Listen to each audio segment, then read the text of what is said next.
Assalamualaikum warahmatullahi wabarakatuh. Teman-teman, kali ini kita bicara sedikit tentang nasab. Semoga Pak Menko Pangan mau nonton gitu ya, biar eh kita melek lah kenapa masalahnya gitu ya. Nah, teman-temannya di Kementerian Pertanian silahkan lanjut untuk meneliti nasab padi untuk menghasilkan bibit unggul. Nah, setahu saya dulu Pak Kepala juga udah bilang di DPR, hanya saja habis itu sosialisasinya nggak ada. Begini, eh Landi Alis ini mengemis pengakuan walaupun pembuktian genetiknya itu saya sudah nulis bukunya ya, tapi papernya belum karena kalau untuk paper datanya ya nanti kan di peer review, datanya itu kan harus lebih lengkap. Kemudian jurnal-jurnal genealogi itu nggak ada yang kecuali di MDPI ya. Di MDPI itu terlalu mahal teman-teman, 2000 Swiss franc ya. Masa sudah dipotong penghasilannya sama BRIN bayarin 2000 franc untuk nasabah kayak gini. Nantilah cari-cari jurnal yang cocok apa gitu ya. Eh Framing yang dibangun oleh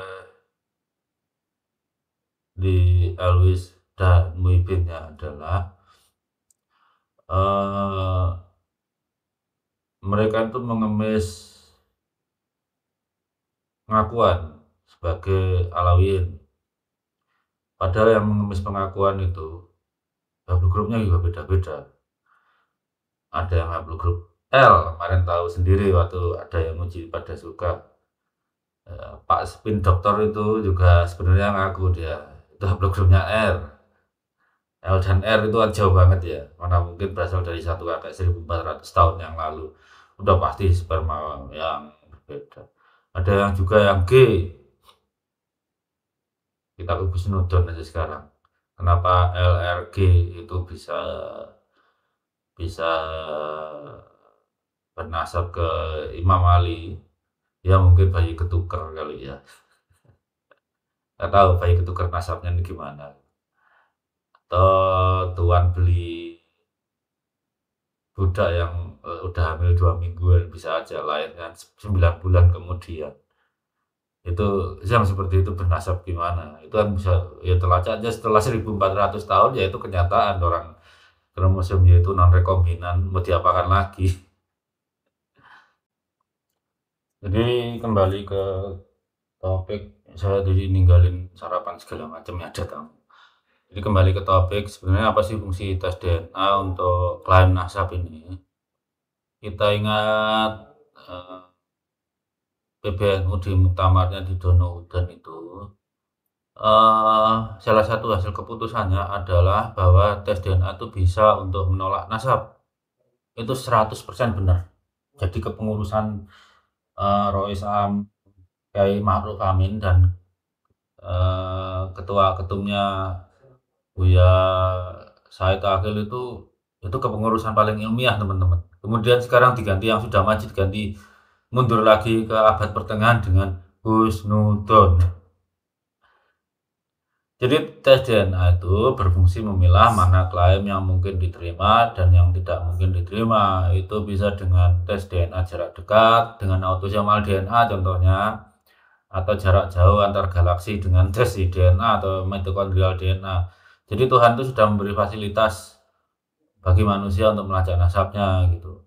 Kalau tes jarak dekat ya parental itu yang $25 cukup, ngapain pakai yang $400 untuk mengetahui silsilah kita sampai Y Adam, ya nggak perlu. Semua ada proporsinya gitu. Jadi tes DNA itu berfungsi memilah mana klaim yang mungkin diterima dan yang tidak mungkin diterima gitu kan.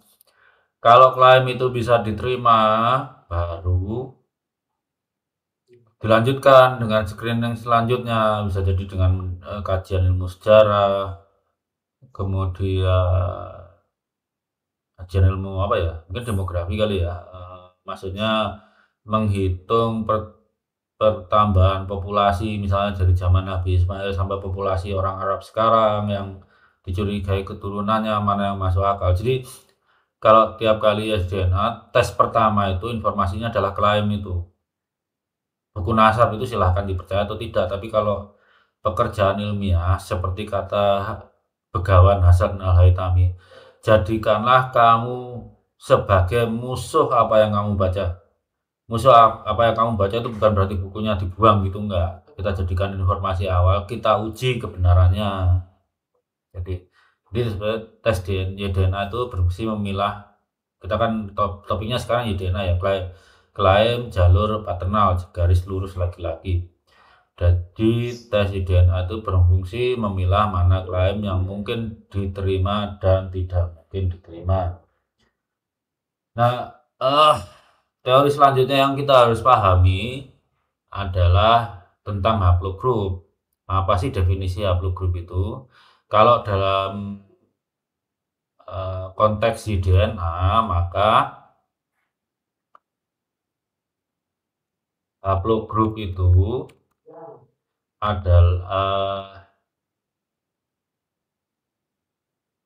adalah sekelompok atau dalam kurung populasi lelaki yang punya kesamaan genetik karena berasal dari kakek paternal yang sama. Di ini haplogroup seperti yang tertulis di di subtitle ini adalah sekelompok populasi lelaki yang punya kesamaan genetik karena berasal dari kakek yang paternal yang sama. Jadi konteks kita harus perhatikan. Kalau haplogroup ayam itu ikut induk betinanya. Karena induk betina itu kromosom seksnya ZW. Jadi haplogrupnya ngikutin yang kromosom W dan mitokondrial DNA. Jadi Allah itu sudah menyediakan perangkat untuk melacak nasab setiap makhluknya. Mau ayam, cacing, virus, pohon, semua sudah dicatat Allah. Allah itu ilmunya tidak ada batasnya. Gitu. Karena yang menciptakan ilmu, gimana yang menciptakan ilmu itu punya batas itu. Jadi ya ini kadang kita ada pertanyaan konyol, apa haplogrupnya Nabi Adam? Itu dari 2022 ya saya muncul itu. Orang-orang muhibin itu tetap milih bodoh. Sudah dijelaskan bahwa haplogrup di DNA adalah sekelompok populasi lelaki yang punya kesamaan genetik karena berasal dari kakek paternal yang sama. Masih ada pertanyaan haplogrupnya Nabi Adam, sudah dikatakan sekelompok atau populasi. Nabi Adamnya sendirian, saudaranya nggak ada. Kemudian berasal dari kakek paternal yang sama. Siapa kakeknya Nabi Adam? Kan nggak tahu kita. Nggak ada datanya gitu loh. Jadi kalau sampai 2025 ini masih ada pertanyaan gitu ya, yang nanya itu sudah 3 tahun memilih bodoh itu. Jadi kalau kita lihat misalnya data set DNA di Family Tree itu haplogrupnya macam-macam. Berarti kan tidak ada kesamaan haplogrup, kesamaan genetiknya tuh berjauhan gitu loh. Yang J itu 1400 tahun yang lalu pasti berbeda, berasal dari sperma yang berbeda dengan yang G. Yang G bersperma berbeda dengan yang R. Yang R berasal dari sperma yang berbeda dengan misalnya E gitu. 1400 tahun lalu. Kapan mereka berasal dari sperma yang sama? 40.800 tahun yang lalu. Itu artinya haplogrup itu kita harus perhatikan umur haplogrupnya. Jadi kita Rasulullah, Khori itu, Rumail Abbas, siapa lagi? Smith itu kakek bersamanya 48.000 tahun yang lalu, dan itu bukan Nabi Ibrahim. Jadi itu penting konsep haplogroup ini harus kita ketahui. Nggak bisa kita misalnya Rumel Abbas bilang, buktinya catatan nasab eh, apa Bani ini J2, catatan nasab Bani ini haplogrupnya R, catatan nasab Bani ini haplogrupnya Q. Itu pasti ada yang salah kalau kakeknya Said Adnan.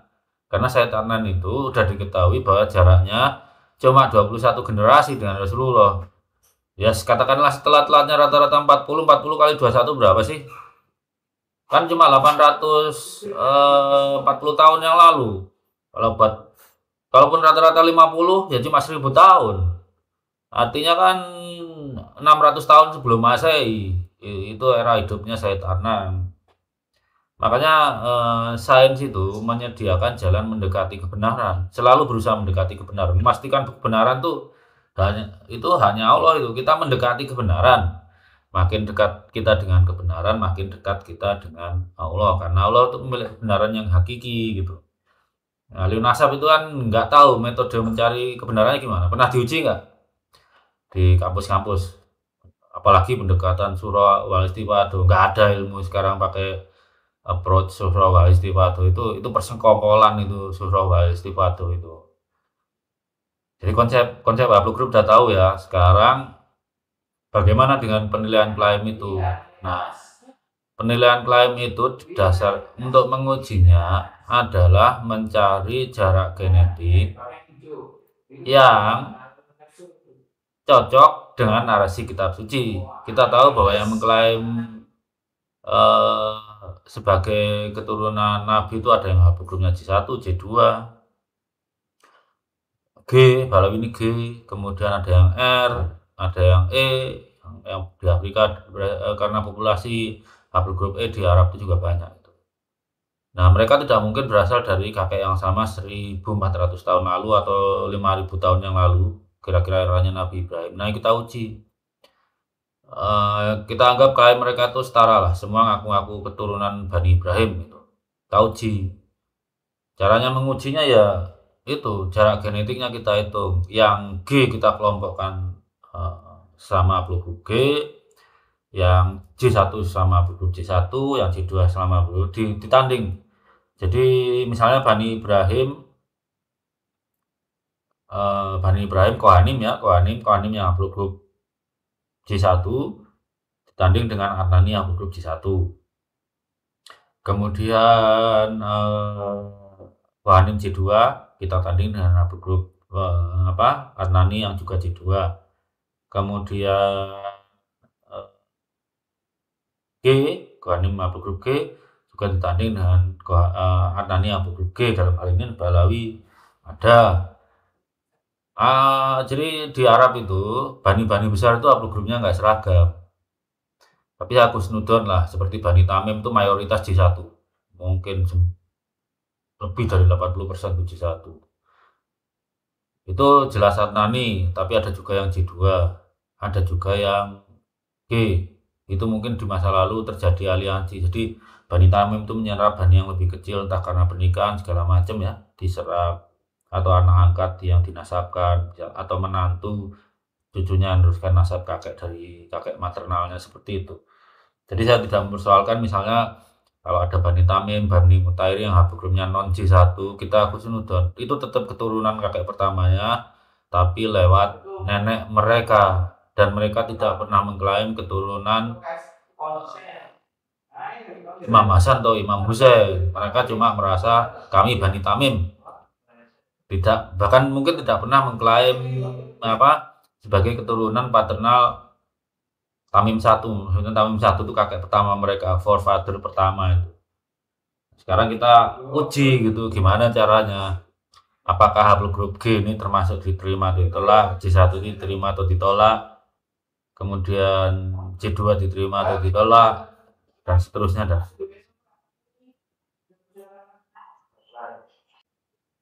Sekarang kita lanjutkan ke konsep berikutnya. Kita untuk memahami masalah SDNA itu mengikuti hukum fikih output NU 2004 itu, kita harus memahami konsep jarak genetik. Apa itu jarak genetik?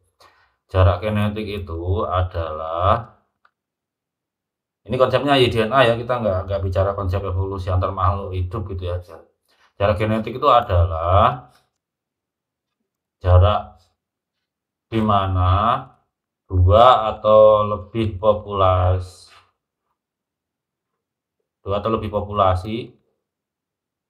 terpisah setelah kakek bersama mereka. Dalam kasus Nabi apa ya, Nabi Ibrahim lah, antara Bani Ishak dan Bani Ismail gitu ya.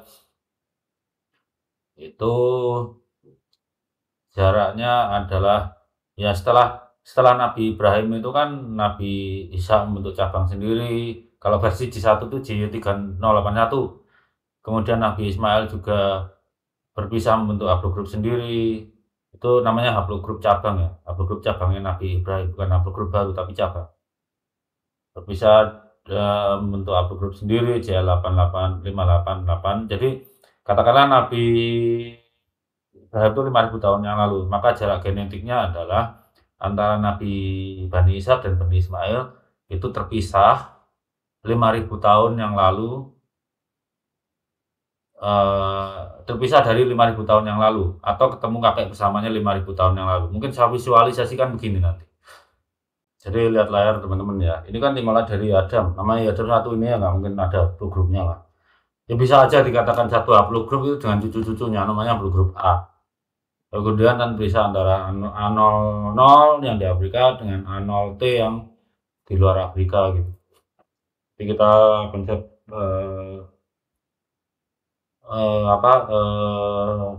kita fokus saja konsep jarak genetik ya.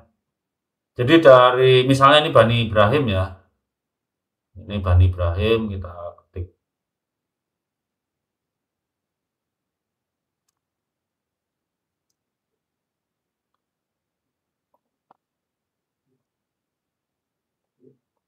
Nabi Ibrahim yang di sini.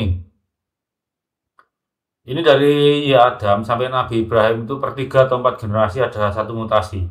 Jadi terus bertambah. Nah, sampai titik ini ya, sampai Adam ini sampai sini.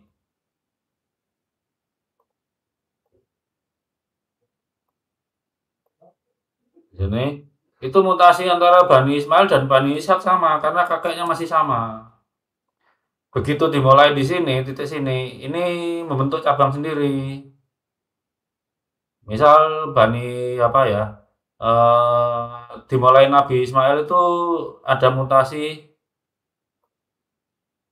L858. Nabi Ishak itu Y3081.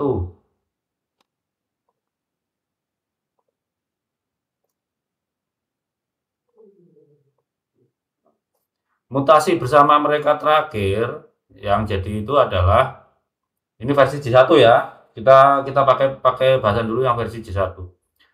Versi J1 mutasi terakhir bersama mereka adalah Z2329.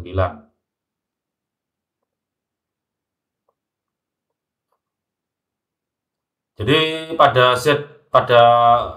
mutasi Z239 itu antara Bani Ismail juga punya, Bani Ishak juga punya. Tapi begitu setelah Nabi Ismail lahir berketurunan, Nabi Ishak lahir dan berketurunan, mulai deh mutasinya berbeda.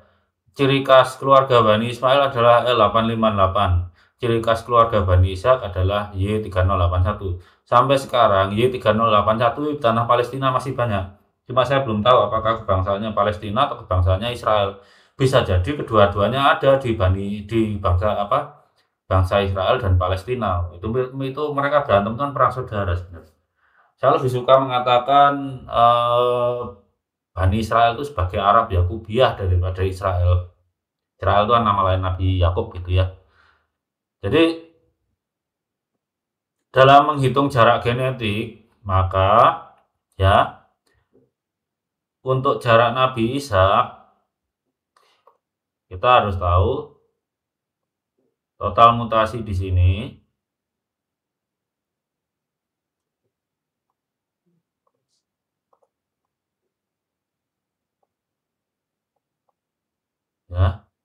Total mutasi di sini dikurangi total mutasi ini. Jadi total yang ini misalnya buat apa ya? Misalkan aja lah. Nah, total mutasi sini dikurangi total mutasi ini. Karena yang di sini kan sama nih antara Bani Ishaq dan Bani Ismail kan sama nih jumlah mutasinya. Demikian juga yang di sini.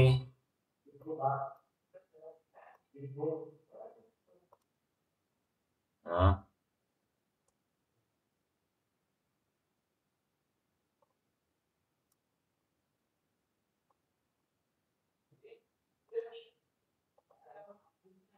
jadi eh, total mutasinya Bani Ismail dikurangi mutasi yang di sini. Artinya apa? Kita harus menghitung berapa jumlah mutasi total mutasi Bani Ismail dikurangi jumlah mutasi yang sama dengan Bani Ishaq. Demikian juga sebaliknya.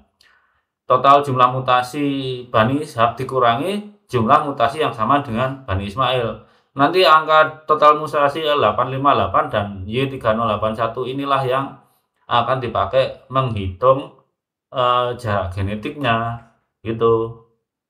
Sekarang kita coba kita ingat ya penelitian pertama tentang keturunan Bani Ibrahim itu kan oleh Profesor Paskoreki dan Dr. Thomas, Profesor Paskoreki dan teman-teman yang cuma pakai 6 marker, kemudian diperkaya oleh Dr. Michael Hammer itu. Kita lihat bahwa dari saya lupa sekitar 200 atau berapa ya itu menghasilkan 4 klaster tepatnya, 4 klaster dari kohanim-kohanim yang punya kakek bersama dalam rentang waktu tertentu ya. Saya nggak ingat berapa jumlah populasinya itu. Jadi berapa ya populasinya? Lupa ya. Yang jelas dari J1-nya waktu itu 100, yang lain tuh D2 dan lain-lain tuh.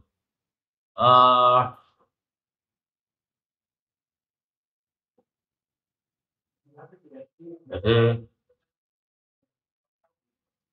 jadi haplogrupnya waktu itu yang mengaku kohanim ya macam-macam, ada M78, M123, GP15. GP15 ini berarti sama dengan Balawi ya. Ada GM377, JP58, M. Nah, yang pakai tanda asterisk inilah yang punya yang bisa membentuk klaster ya, bisa membentuk klaster JM 410, JM 12, 1 2 3 yang paling banyak itu. Ya. Kita lihat JP58 ada sini apa JM40, JM12, JM318 ini seingat saya keturunan JM40. Jadi pergi kemana gitu akhirnya bentuk populasi cukup banyak bisa diklaster dan umurnya cukup pendek. Ini lihat 1300 tahun lalu dan kalau 9 lotian 1900. Jadi ingat makin banyak markernya itu apa ya? Makin tajam resolusinya. Jadi dari 1900 ke 1300 yang itu. Jadi di sini dari sisi kohanim sudah dikerjakan oleh Profesor Helmer. Sekarang kita kerjakan dari sisi Ismaili ya. Sisi Ismaili untuk JP58 gitu ya. Si Ismaili untuk JP58 ya. Kita balik ke J1 Arabia. J1 Arabia Family Tree.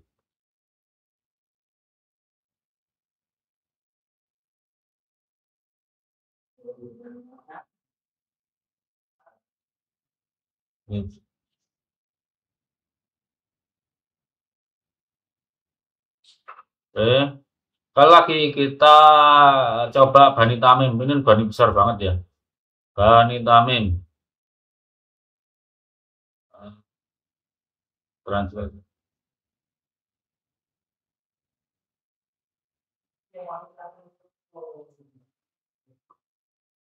Ctrl F, Tamim. Kita lihat halaman 2.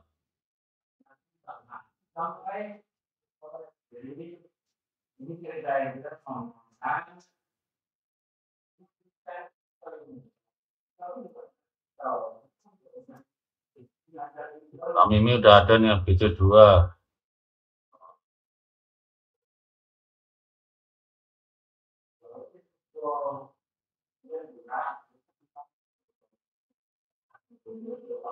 Bani Tamim. Kalau misalnya huruf kecil gimana?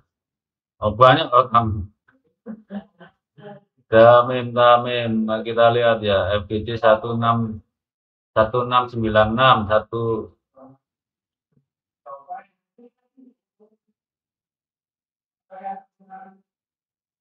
17 ini 17 orang ini dari Bani Tamim aja. Oh, banyak banget nih. 1696 ya, 1696 kayaknya ini. Yang FGC 7944. Berarti ini kan teman-teman apa common haplogrupnya ini. Nanti Bani Tamim ke bawah ada yang memecah gitu ya. LGC 1696. Kita cari Y full F D LGC 1696. Ada nggak?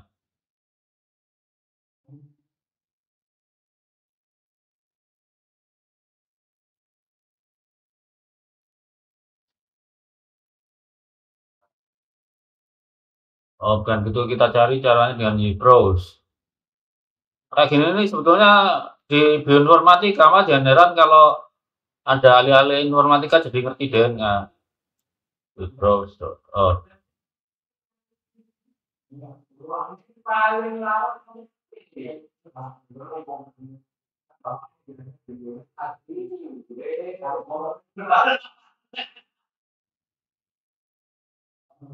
FGC 1696.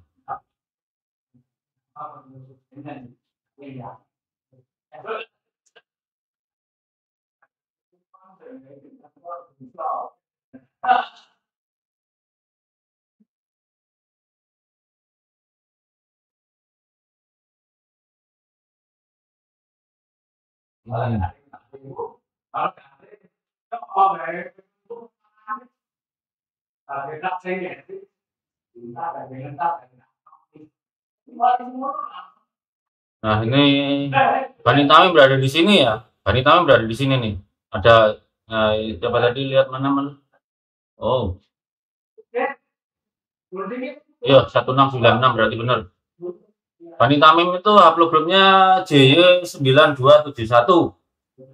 Sekarang untuk mengetes Adnan nih, Said Adnan, kita bandingkan misalnya dengan Bani Ali. Atau paling cocok, Bani Ali itu kan FGC 10.500. FGC 10.500.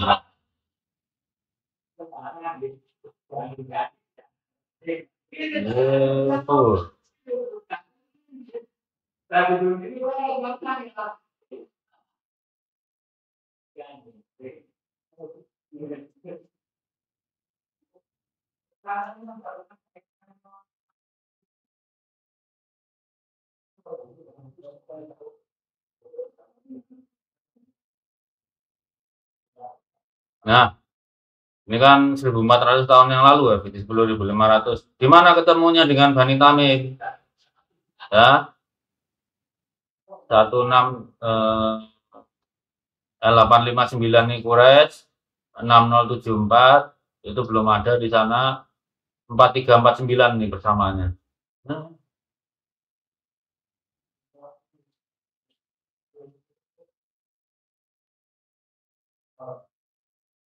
Nah, ini kesamaannya di sini yang sini itu Bani Ali kakeknya 439, ini Bani Tamim kakeknya juga 4349. Jadi 3100 tahun yang lalu. Perlu diingat ini pakai laju evolusi. Tadi laju evolusinya berlaku baik untuk Bani Alawi 1400 tahun yang semuanya. Tapi kalau Said Adnan ini 3100 ini kira-kira kan bedanya 1400 dikurang sekitar 1700 tahun sebelum Rasulullah. Mungkin terlalu tua ya. Kita bisa pakai laju mutasi evolusi. Genealogi. Karena menurut Profesor Galanowski, kalau kurang dari 7000 tahun, sebaiknya gunakan laju mutasi genealogi. Berapa laju mutasi genealoginya? Ini akan kira-kira di angka 2600 ini. 2600 yang berarti nanti persamaannya saya taruh di akhir video ini. Jadi bagaimana kalau kita mengkonversi laju mutasi evolusi ke laju mutasi genealogi. Sekarang kita bicara konversi dari laju mutasi ya. Kita melakukan ini tuh karena untuk memberi rentang waktu yang diperbolehkan bagi seseorang, bagi kelompok, dua kelompok atau lebih populasi yang mengklaim satu kakek. Kalau kakek itu diketahui misalnya umur kapan hidupnya, seperti mamalia hidupnya 1400 tahun yang lalu. Tapi kalau misalnya kakek bersama itu bisa diestimasi seperti Said Adnan. Said Adnan kan nggak ada catatan kelahirannya itu. Tapi kan dalam ingatan Bani Hasyim antara Said Adnan dan Rasulullah itu kan jaraknya 21 generasi gitu kan. Maka kita bisa menggunakan laporan hasil-hasil penelitian itu laju evolusi, laju mutasi itu yang sudah dilaporkan oleh para peneliti. Jadi memberi batasan gitu loh. Paling tua seharusnya segini, paling muda segini. Kalau di atas yang paling tua tertolak, tapi kalau sampai di bawah yang paling muda, kemungkinan kakek bersamanya adalah masih keturunan kakek yang dimaksud. Misal gini, pengertiannya begini, kalau kakek dua orang Adnani ngaku Adnani gitu ya, ternyata kakek bersamanya ketemu 1500 tahun. Ternyata mereka keturunan Said Adnan yang lain. Jadi misalnya keturunan Said Adnan ke-5 itu kakek bersama mereka. Itu kejadiannya kalau lebih muda dari Said Adnan. Tapi kalau populasinya banyak baru ketahuan dua orang ini benar Said Adnan atau enggak.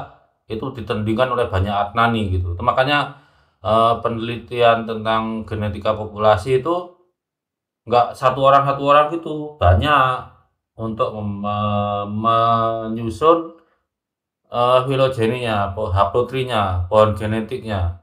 Apakah seorang itu keturunan Said Adnan atau tidak. Jadi begini. Yang atas ini kan laju mutasi evolusi. Lihat aja angkanya di sini nih. Per 141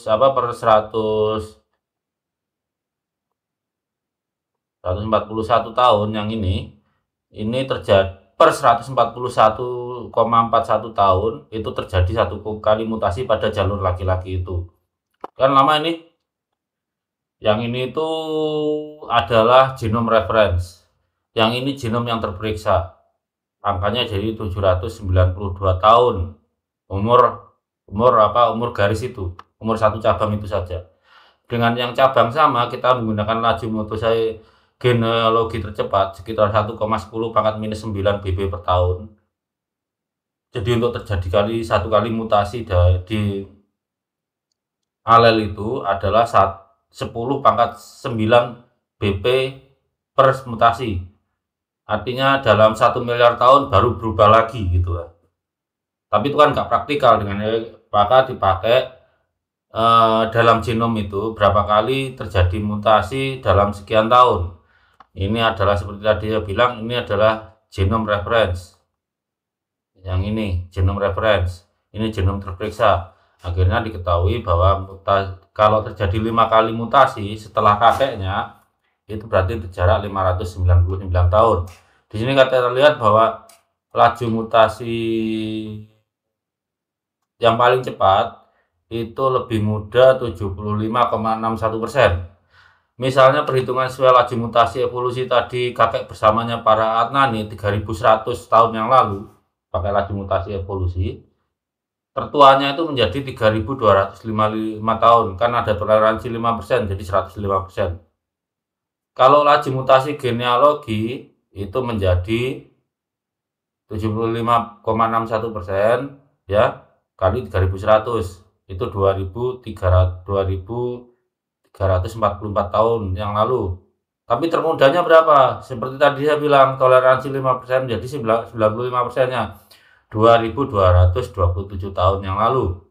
Jadi kalau kita nggak pakai toleransi 5%, anggap aja Saitanan itu mengikuti laju mutasi genealogi dalam keluarga Nabi, maka per 44 satu rata-rata per kakek itu generasinya satu generasi itu 44 tahun. Tapi kalau kita pakai toleransi 5% lebih mudah, itu menjadi 39, ini koma jadi titik, ini koma ya, 39,37 tahun per generasi gitu ya. Kalau masa hidup Said Nanan ini diberi rentang, nanti tepatnya biar dilakukan ahli sejarah, tapi para biolog memberi batasan di sini. Kalau lebih muda dari 227 dan mereka beneran Said Nanan, itu kemungkinan keturunan dari cucu, cicit atau canggahnya Said Nanan. Kalau lebih tua dari 3255 tahun, maka pengakuan mereka bahwa seluruh populasi keturunan Said Nanan itu ditolak. Bisa jadi cuma sebagian keturunan Saitanan, sebagian yang mengklaim itu keturunan Saitanan, atau semuanya bukan keturunan Saitanan, begitu. Jadi prinsip sains itu kan mendekati kebenaran dengan membuang yang tidak mungkin gitu ya. Tuh. Jadi kalau dalam hal tes DNA, kalau kita memastikan menerima atau menolak nasab, yang diterima itu kemungkinan, dan yang nasibnya ditolak itu karena tidak mungkin gitu ya. Jadi bila ada dua klan terlebih mengaku sebagai Adnani, tapi setelah dihitung kakek bersama terakhir berumur mereka misalnya 4000 tahun, 4000 tahun yang lalu dengan laju mutasi tercepat sekalipun, maka tidak mungkin semua yang mengklaim itu adalah Adnani. Bisa jadi cuma satu populasi, satu atau dua populasi, tapi tidak mungkin semua. Atau semuanya malah bukan keturunan Said Adnan gitu. Begitu. Dalam kasus tadi saya bilang antara Alawiyin dengan Bani Tamim yang J1, itu kalau kita hitung masa hidup kakek terakhirnya, anggap aja pakai toleransi 5% termuda adalah 2267 tahun yang lalu. Ya. Jadi antara Nabi dengan beliau berjarak 826,8 tahun yang lalu. Ini mungkin persamaannya ke depan bisa saja saya koreksi, tapi ya sementara pakai ini dulu lah gitu ya.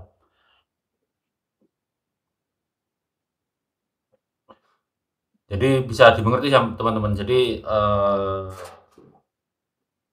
ini sebetulnya masuk bioinformatika. Bioinformatika ini menyediakan para ahli fikih, misalnya mereka berbahasul masalah menentukan nasab orang, bahwa rentang waktu yang dibolehkan itu segini. Kalau di atas itu tolak, klaimnya tolak, direfain lagi. Bisa jadi yang mengklaim itu cuma sebagian saja yang keturunan misalnya Imam Ali atau keturunan Nabi Ibrahim. Sekarang kita lanjut ke ke konfirmasi antar sama Bani Ibrahim ini kan Adnani ya. Jadi kalau Bani Ibrahim adalah misalnya Bani Tamim dengan Bani Kohen. Sekarang kita lihat project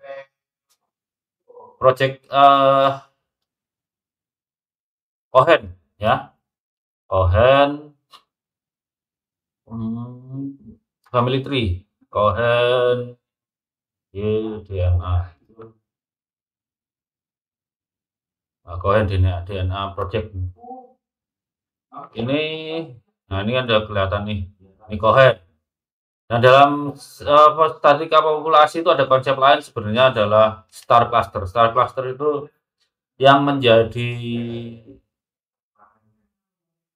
diinduksi sebagai kakek bersama adalah kakek dari populasi terbesar yang merujuk satu kakek yang umur kakek itu kira-kira sesuai klaim sejarah.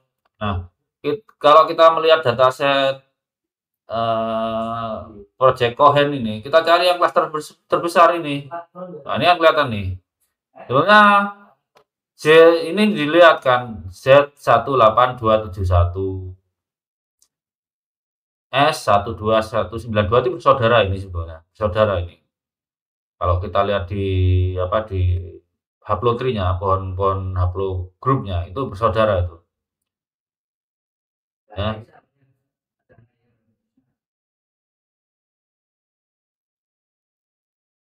S11219 FGC ini kalau nggak salah masih keturunannya yang tadi. Nah, begitu yang agak berbeda itu yang ini. Ini gaji 2 kan ya. Oh, ini seingat saya ini malah Bani Cohen yang nanti kita cari lah. Jadi kita pakai satu aja contoh dulu.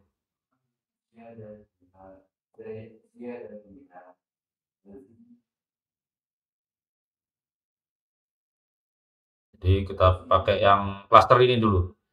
Z18271. Nah, kita cari full. Full.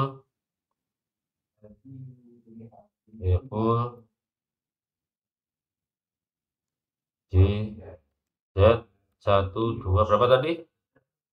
18271. 18271.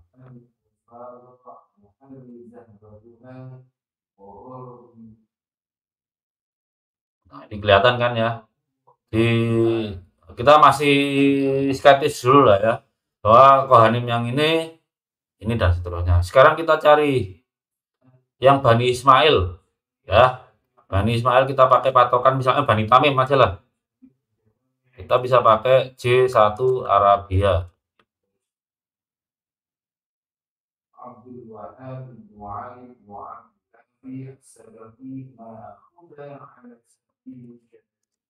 Famili Tridena. Bani Tamim.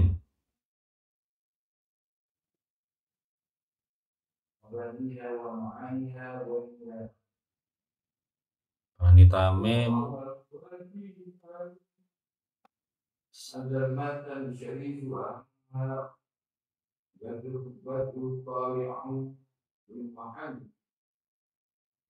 Bani Tamim.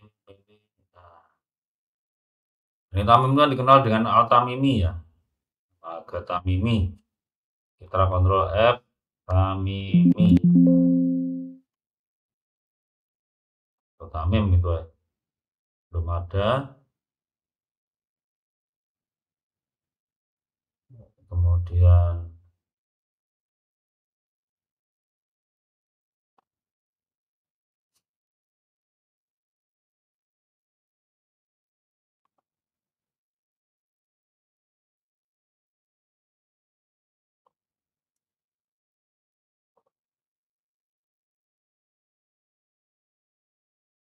ada nggak Tamim? Ada, ini udah ada nih. Al-Tamimi FGC 2. Nah, ini juga ada Al-Tamimi, ada FGC 1. Kesamaannya di mana? Sepertinya kesamaannya di sini, teman-teman. FGC 1696 ini kayak mungkin sepertinya. Nah, ini ada 858 ini kan Nabi Ismail. Nah, mana lagi Tamimi juga sama. FGC 1696. Jadi Bani Tamim itu yang klaster J1-nya adalah FGC 1696. Coba yang mungkin lebih banyak lagi klasternya di sini. Ya memang harus cari, ini namanya meta analisis, ngambil data set yang dipakai orang lain. Jadi kalau mungkin apa kamu udah neliti sendiri ya, ilmiah kerjanya nggak kayak gitu, pakai data orang lain juga boleh sepanjang protokolnya sudah protokol yang dibakukan itu.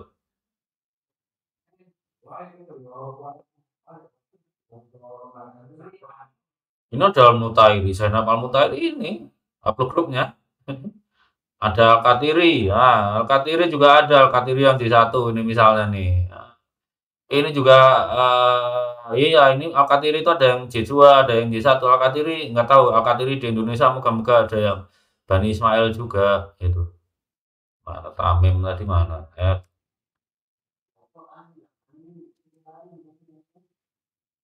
Tamim. Ini lebih banyak lagi kan? Tamim. Ini FGC 369. Oh, berarti ini lebih tua lagi nih. Oke, kita pakai ini aja dulu lah. Lebih tua dari 1669 berapa tadi? Ini yang lebih anu lah, kita pakai lebih tua. Kita copy, kita pakai Y full. Sorry. Y full J FGC 1695.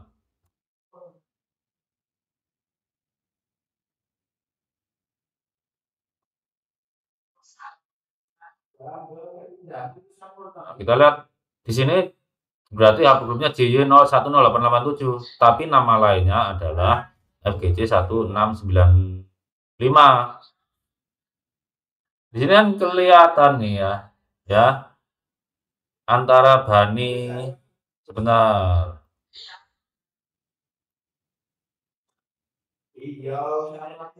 Nah, misalnya dengan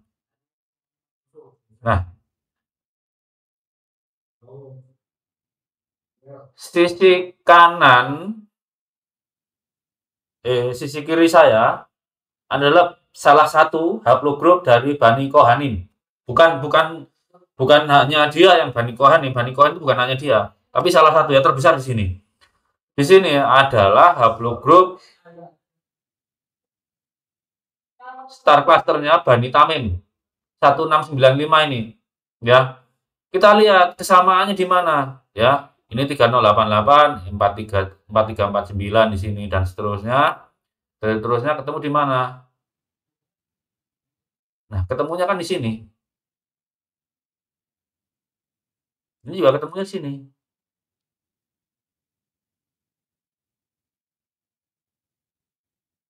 Jadi, saya pakai ini yang lebih pendek, 2329 nih. Jadi, dengan menggunakan peralatan YFull ini saja, kita bisa mengetahui kalau Bani Tamim yang J1, ya, yang J1 dengan Bani Kohen yang J1 ternyata punya kakek bersama 5.700 tahun yang lalu. 5.700 tahun yang lalu itu pakai laju mutasi evolusi.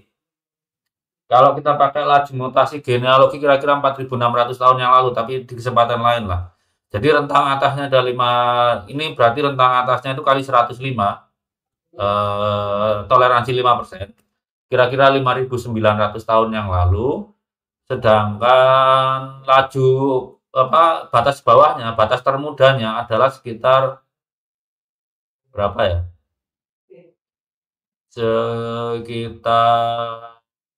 Sekitar 4.400 tahun yang lalu lah itu. Jadi tes di DNA itu memberi rentang kemungkinan hidup masa Nabi Ibrahim itu di situ. Kalau terlalu tua di antara kakek bersama, ya sudah mustahil. Bisa jadi dua-duanya salah, bisa jadi hanya salah satu yang benar.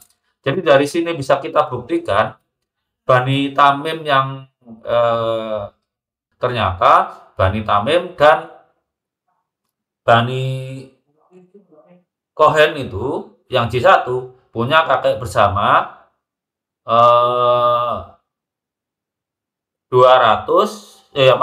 sekitar 5.000 tahun 5.000 tahun yang lalu lah. Ambil titik tengah antara laju mutasi evolusi dan laju mutasi genealogi. Nah, sekarang bagaimana dengan klaim Balawi? Kita tetap harus adil ya, memberi kesempatan. Kalau Nabi Ibrahim J1, JZ2329, maka seluruh keturunannya itu harus juga sama JZ2329.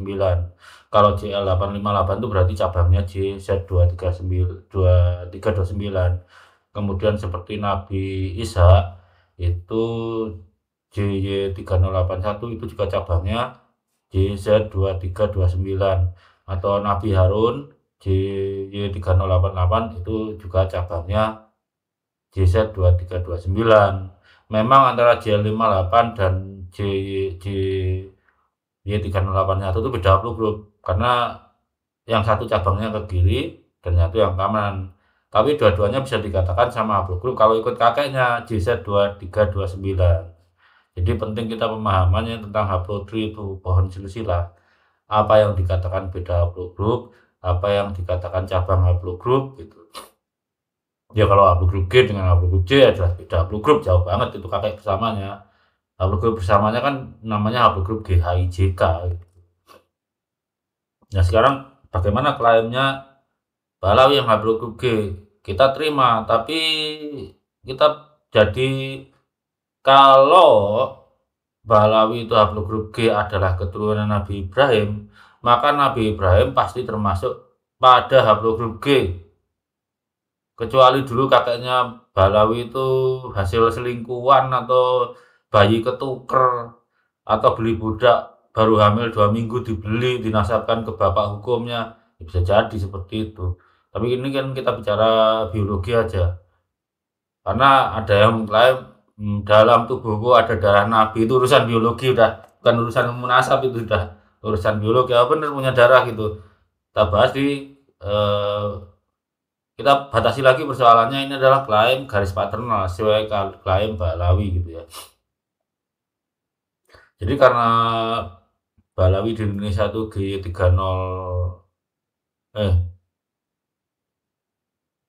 32613 G32613. Berarti kakeknya Nabi Ibrahim itu harusnya di GY32612, karena G32612 itu sudah ada 7.000 tahun yang lalu. Nah, untuk mengklarifikasi klaimnya, kita cari sesama Bani Adnan atau sesama Alawiyin yang haplogrupnya G. Saya belum ketemu sama Alawiyin yang haplogrupnya G selain Balawi. Tapi kalau Bani Adnan ada. Dan istimewanya lagi dari apa? Keluarga Bani Tamim. Keluarga Bani Tamim itu yang haplogrupnya J1 ada, yang G juga ada gitu. Jadi kita lihat sekarang ke apa?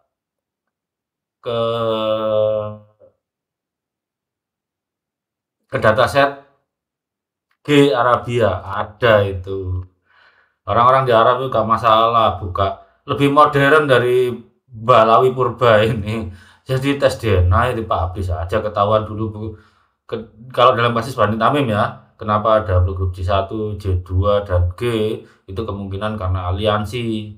Suku lebih kecil bergabung ke suku lebih besar, anak laki-lakinya diambil mantu oleh suku yang lebih besar, akhirnya sebagian dari mereka itu nasab jalur paternalnya ke suku-suku yang lebih kecil lagi. Sama Al-Qatiri itu core-nya intinya itu J1. Tapi mereka juga ada populasi cukup besar J2. Itu suku yang berafiliasi menjadi sama-sama Al-Qatiri. Jadi ya marga marga Tamim itu belum tentu Bani Tamim, tapi suku Tamim sudah jelas. Gitu kan ya. Kalau kita berusaha memahami gitu. Sekarang kita lihat, tadi udah jelas J1 yang Bani Tamim itu adalah keturunan Nabi Ismail, sudah jelas ya. Juga keturunan Nabi Ibrahim, juga sepupunya Bani Ali. Sekarang kita lihat yang untuk yang saudara-saudara Bani Tamim, maaf karena datanya itu ya seperti itu, kita jujur aja, tapi saya tidak mempersoalkan nasab kalian, toh kalian juga nggak ngaku-ngaku gitu. Kita mempelajari sisi biologisnya aja. Tapi saya yakin kalau walaupun kalian beda-beda haplogrup dengan intinya Bani Tamim, ya kemungkinan kalian cucu dari pendiri Bani Tamim pertama itu lewat cucu-cucu perempuannya gitu. Jadi sekarang kita tengok ke dataset G Arabia. Udah keluar nih G Arabia. Kita pakai lingua franca sains lah bahasa Inggris itu.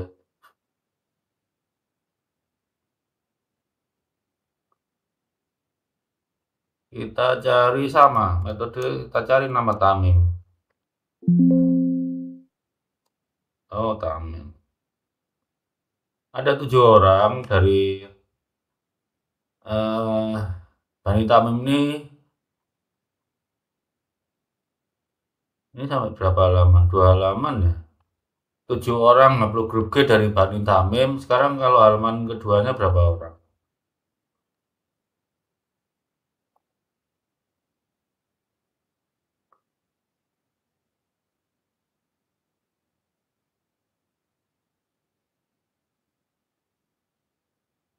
Ini juga terlalu resolusinya kurang rendah nih mulai ini.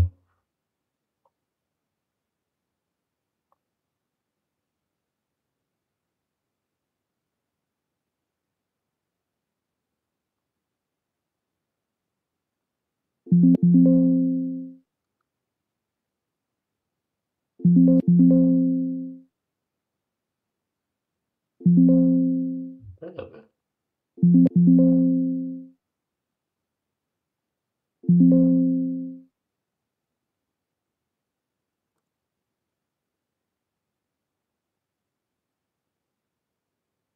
8 orang berarti ya.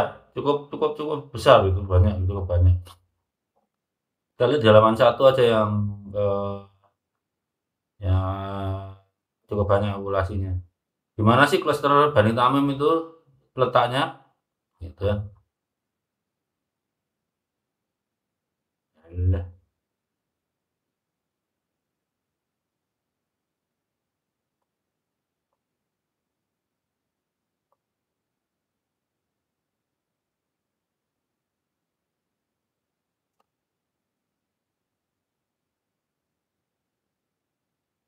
Jadi 7. Yang terkelompokkan itu Z, ini JZ.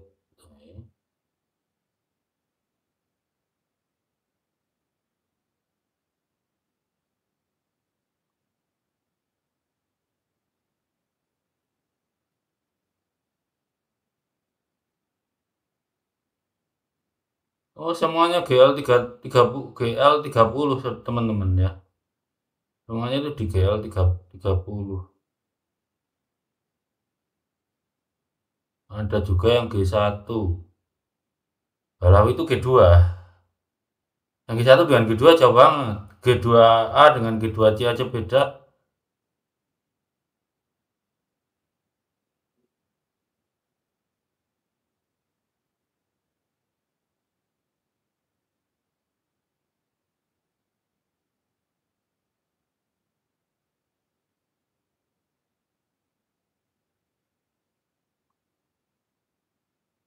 Kita lihat posisi GL30 diupload itu di mana. Kita ketik aja. Jeful GL30. Bani Tamim kan GL30 nih. Maksudnya Bani Tamim upload grup G. Nah, ya, GL30. Kemudian Balawi kita lihat Balawi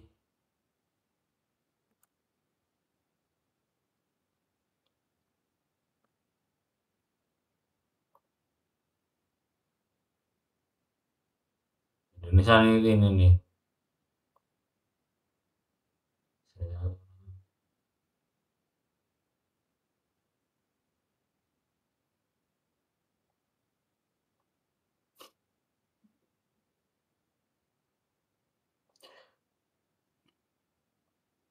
Yang di Al-Habsyi, Al-Syarif lagi, Asegaf, Omar, ya. Ada beberapa yang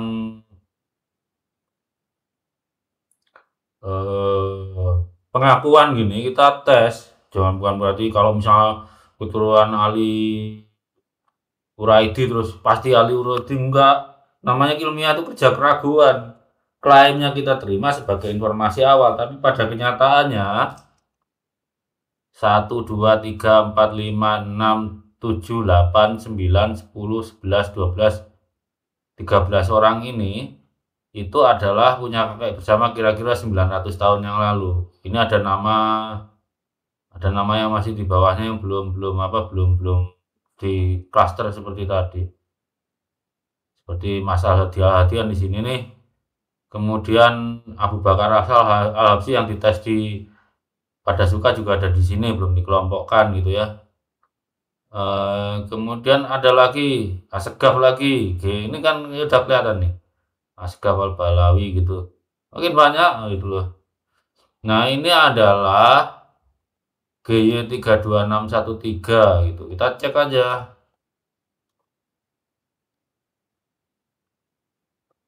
GY32613. Maka Y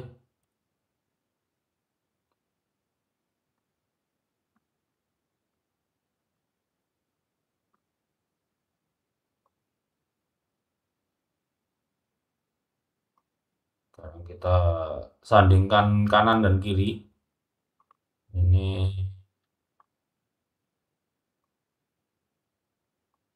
Ini kan dari Bani Tamim tadi, dari Bani Tamim tadi, GL30 ya. Saya tidak mempersoalkan sesama Bani Tamimnya umurnya berapa enggak. Kita lihat di GP15, GP1259. Ini berarti GL30-nya masih sama, terpaksa lihat ke Bani Tamim lagi. Karena sampai GL30-nya masih sama antara Balawi dengan Bani Tamim. Tapi GL30 umurnya kan berapa? 17.000 tahun yang lalu. Itu bukan umurnya saya tanan. Kita cari aja lebih mudah lagi.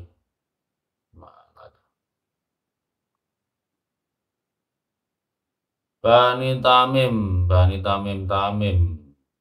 Dari klasternya Tamim aja. Ini ada 2 Tamimi. Yang ini 2 Tamimi. Yang ini 1 Tamimi. Itu atasnya tadi berapa tuh? Z16670. Z16670. Oh bukan. CTS 342. Kayaknya samanya di sini teman ya. Oh iya. Samanya di PF 3346. Ya. Bani Tamim yang haplogrup CG itu kesamaannya di PF 3346.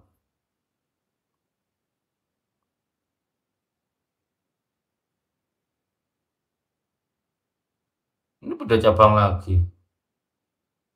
40 GL30 CTS ini beda nih. Ini udah beda ini dengan Bani Tamim yang di atas tadi. Sesama Bani Tamim bedanya bisa sejauh itu gitu loh. Beda dengan yang J1 tadi, berdekatan. Kita pakai inilah, kita pakai Al-Tamimi yang PF 3346 ini. Y full G PF 3346.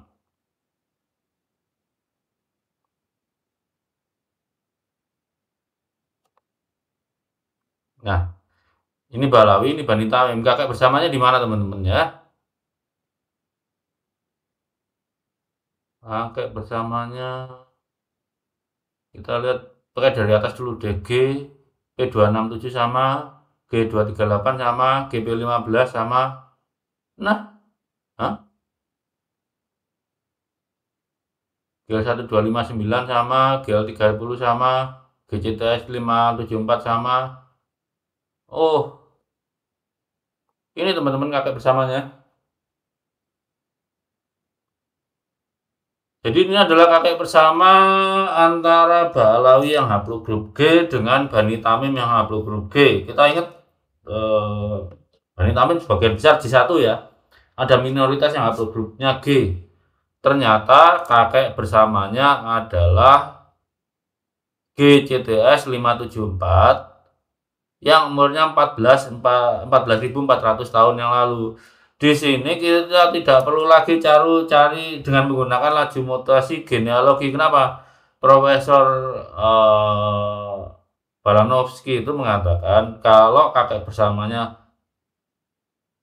lebih besar dari 7.000 tahun yang lalu, itu gunakan laju mutasi evolusi. Jadi di masa lalu laju mutasinya itu lebih lambat dari masa sekarang. Sejak 7.000 tahun yang lalu itu punya kecenderungan laju mutasinya lebih cepat gitu ya. Jadi dari sini kan klaim antara antara ya bayangkanlah misalnya Nabi Muhammad 1.400 tahun yang lalu. Kemudian Sayyid Adnan itu hidupnya 14.400 tahun yang lalu. Coba minus.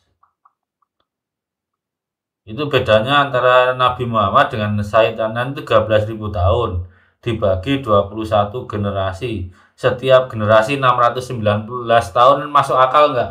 Nggak masuk akal. Jadi klaim Bani Tamim yang haplogrupnya G dengan Balawi yang haplogrupnya G itu kita tolak. Dua-duanya nggak mungkin sebagai turunan kemungkinannya ditinggal dua. Salah satu dari mereka keturunan Sayyid Adnan atau dua-duanya bukan keturunan Sayyid Adnan. Kita verifikasi ke atas lagi yang lebih tinggi, apakah Balawi itu mungkin keturunan Nabi Ibrahim gitu. Kalau dari sisi Kohanim, haplogrup G itu bukan keturunan Nabi Harun. Udah tidak diklaster oleh Dr. Michael Hammer ya. Jadi kita lihat kembali penelitian Dr. Hammer bahwa haplogrup G itu tidak bisa diklasterkan oleh mereka, populasinya terlalu sedikit gitu, dan nggak ketemu kakek bersamanya di sekitar umuran Nabi Harun. Kita lihat kalau Nabi Harun itu kan nggak bedanya nggak terlalu jauh lah dengan zaman Nabi Sulaiman yang kita kenal sebagai zaman tempel period yang pertama gitu. Di sini kan cuma dia berhasil mengklasterkan JP58, JM410, JM12, dan RM269. Tapi RM269 ini 11.500 tahun yang lalu itu umurnya, kakek bersamanya. Kalau JM318 ini itu adalah keturunannya JM410 gitu. Jadi mereka membentuk klaster cabang gitu. Tapi oke lah, kita husnudon itu ya, ada gitu. G-nya jumlahnya kecil banget ya. Ada GP15 ini sama dengan Balawi, tapi juga ada GM377. Ini sesama Kohanim, ini GP15 dengan GM377 itu jauh banget. Lebih dari 20.000 tahun yang lalu, teman-teman. Ini sama-sama ngaku keturunan Nabi Harun loh ini, yang haplogrup G ini. Jauh banget. Oke. Nah, sekarang kita lihat dataset yang lebih baru ini kan publikasi tahun 2010. Bagaimana dengan dataset terbaru Cohen?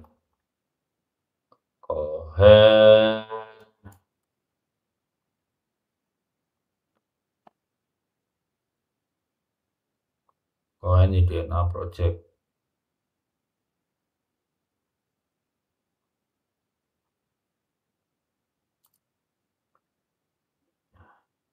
Ini C. Kita cari yang G.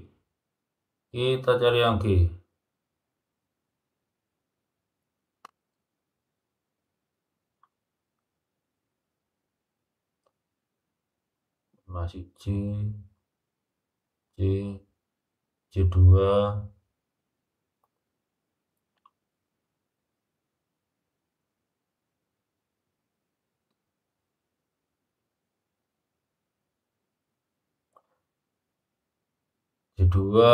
C2 mana ini? Ini udah ada G. Ini ada GM377. Nah, ini ada juga yang G2A sama dengan GPL 3296. Ini G-nya. Ini kita pakai kelas pertama tadi. GM377 ya. GM377 nih. Berapa orang? 1, 2, 3, 4, 5. 5 orang. 5 orang kita cari ini kan Balawi berarti haplogrup Indonya ini sama Bani Tamim gitu ya. Kalau dengan GM377 berapa gitu? GM377 ya kita kembalilah anu ke ya Balawi tadi. Y full GM377.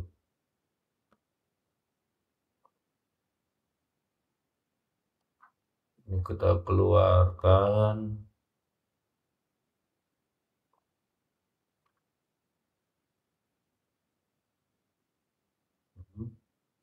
Ya, habis ini nih. Nah, kita lihat kakek bersamanya di mana. Kita mulai dari atas saja. G, ini sama. G238 sama.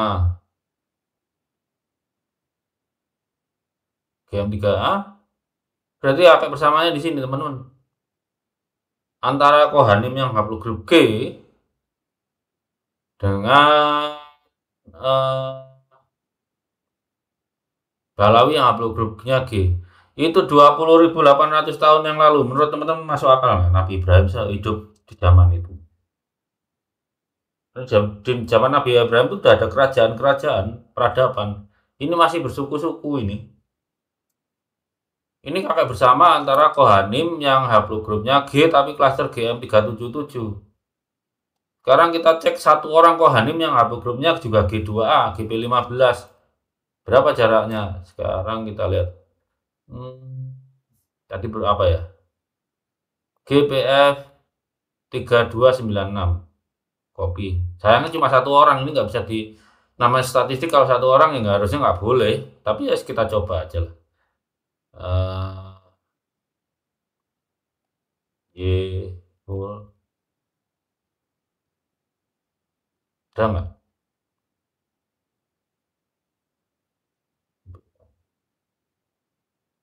Oh ini G2 ya gini berarti di sini. Sinonimnya ini 7000.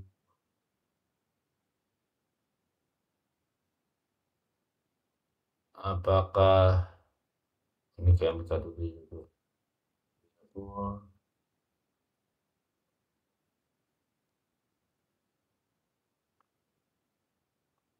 Ini Balawi, ini satu orang Kohanim gitu ya.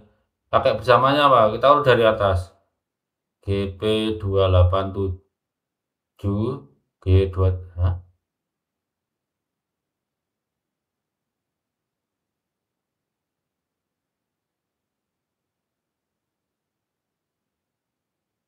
Wah ini jauh lebih jauh lagi.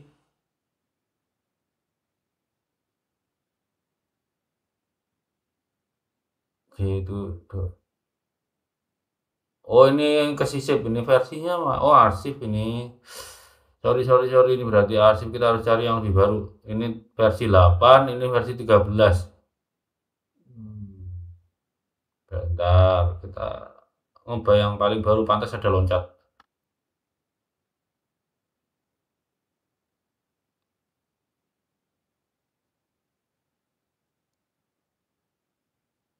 GBF 3293.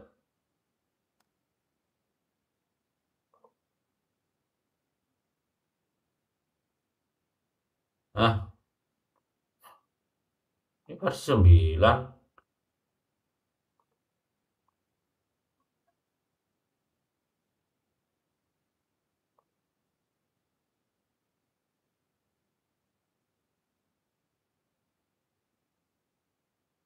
Oke lah, kalau kita loncati dulu G228 ini kan versi 13.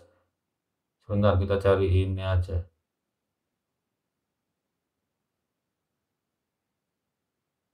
Oh, kakek bersamanya di sini GM406. Jadi satu orang tadi yang ya Kohanim dengan Balawi kakek bersamanya di sini. Kita pakai yang paling baru lah, G406. G406 banyak memang di Israel dan Turki, banyak sini. Itu 12.600 tahun yang lalu. Itu paling muda. Mungkin nggak Nabi Ibrahim kayak gitu? Ya masih tetap nggak mungkin, nggak masuk akal. Nabi Ibrahim 12.600 tahun yang lalu. Makanya dengan asumsi Nabi Ibrahim itu haplogrup G, maka Nabi Ibrahim itu umurnya adalah yang pertama tadi 12.000 di sini.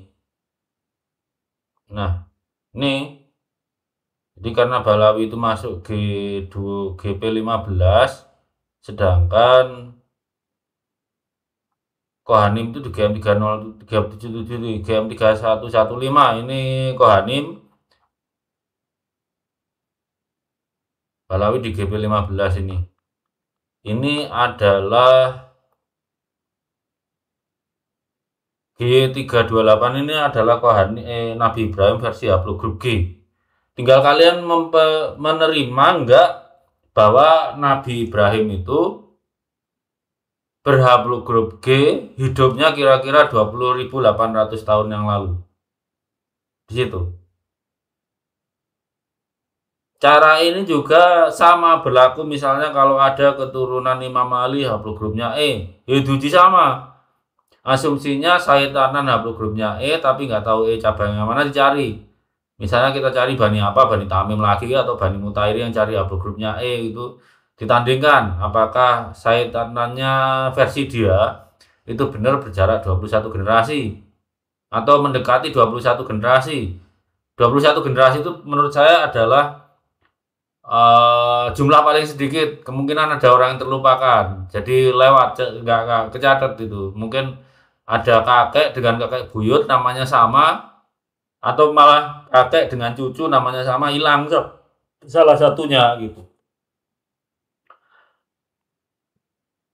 Jadi kalau dalam masalah klaim itu kita harus memberi kesempatan sama. Oke, haplogrup J1 berpeluang sebagai Bani Ibrahim, haplogrup G berpeluang sebagai Bani Ibrahim, haplogrup J2 berpeluang sebagai Nabi Ibrahim, haplogrup E berpeluang sebagai Nabi Ibrahim, karena ada juga yang mengklaim dari haplogrup E. Apalagi haplogrup R juga berpeluang sebagai haplogrupnya Nabi Ibrahim. Tapi kita uji klaimnya itu satu demi satu, yang J1 lawan J1, cari kakek bersamanya, yang J2 juga lawan J2, apakah mereka bersaudara, yang G juga lawan G seperti ini tadi. Balawi kita adu dengan Bani Tamim haplogrup G, kemudian kita adu dengan Bani Kohanim yang berhaplogrup G. Demikian tadi di awal juga yang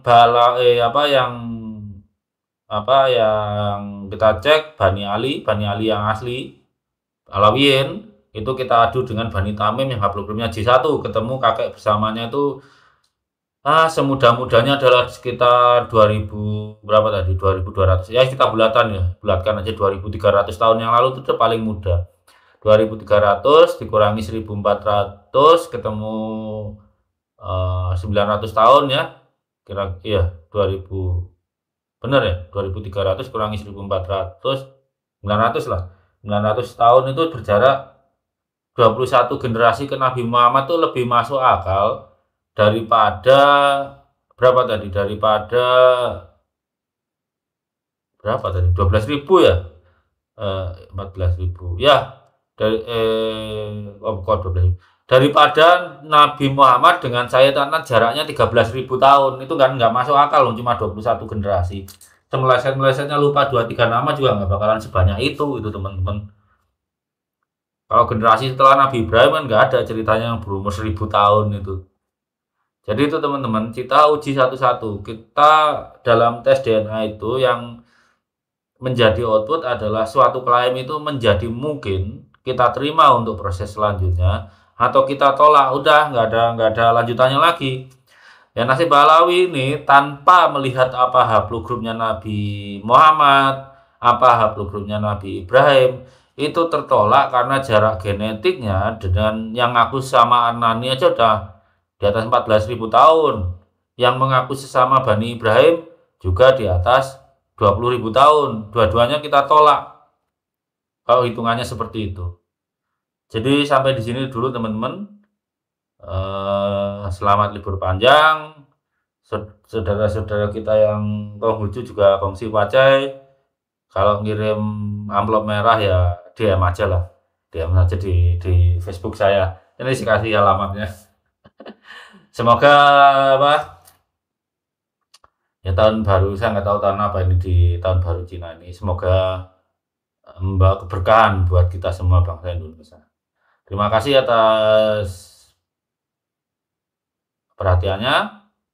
Sampai ketemu lagi. Wassalamualaikum warahmatullahi wabarakatuh.